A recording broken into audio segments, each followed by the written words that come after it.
കാലചക്രം പിന്നോട്ട് പോവുകയാണെങ്കിൽ നമ്മളൊന്ന് തിരഞ്ഞു നോക്കിയാൽ നമുക്ക് മനസ്സിലാകും.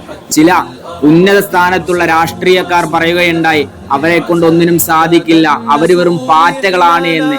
ആ ചെറുപ്പക്കാർ അവരോട് തിരിച്ചു പറയുന്ന മറുപടി ഇങ്ങനെയാണ്: അതെ, ഞങ്ങൾ പാറ്റകളാണ്, ഞങ്ങൾക്ക് ആറ്റം ബോംബിൽ നിന്ന് പോലും ഉയർത്തെഴുന്നേൽക്കാനുള്ള കഴിവുണ്ട് എന്ന്. അങ്ങനെ ഒരു പാറ്റ പ്രസംഗിക്കുന്ന രൂപത്തിലുള്ള ഒരു ലോഗോ വെച്ചുകൊണ്ട് അവർ ക്രിയേറ്റ് ചെയ്ത ഒരു ഇൻസ്റ്റാഗ്രാം പേജ് ചുരുങ്ങിയ സമയം കൊണ്ട് മില്യൺ കണക്കിന് ഫോളോവേഴ്സ് എത്തുകയും ഇന്ത്യ ഒട്ടാകെ ശ്രദ്ധ നേടുകയും ചെയ്ത ഒരു പാർട്ടിയാണ് CJP എന്ന് പറയുന്ന ഈ ഒരു പാർട്ടി. ആ CJP പാർട്ടിയിലെ യുവാക്കൾ സോഷ്യൽ മീഡിയ വഴിയും മറ്റും പല രൂപത്തിലുള്ള പ്രതിഷേധങ്ങൾ നടത്തുന്നത് നമുക്ക് മീഡിയകളിലൂടെ കാണാൻ സാധിക്കും. അവർ നടത്തുന്ന പ്രതിഷേധങ്ങളിൽ അവർക്ക് ഒരുപാട് തല്ല് കിട്ടുന്നുണ്ട്, ലാത്തി ചാർജ് ഉണ്ട്. ഈ ഇറങ്ങുന്നതും സംസാരിക്കുന്നതും എന്തിനു വേണ്ടിയാണെന്ന് നമ്മൾ മനസ്സിലാക്കണം. ഇന്ത്യയുടെ നാളേക്ക് വേണ്ടി, ഇന്ത്യക്ക് നല്ലൊരു വിദ്യാഭ്യാസമുള്ള തലമുറയെ വാർത്തെടുക്കാൻ വേണ്ടി പ്രതിഷേധിക്കുക. കാരണം നാളെ നമ്മളും പഠിച്ച് വലിയവരാവാനുള്ളതാണ്. നമ്മൾ ഇതുപോലെ വളരെ പ്രധാനപ്പെട്ട പരീക്ഷകൾ എഴുതാനുള്ളതാണ്.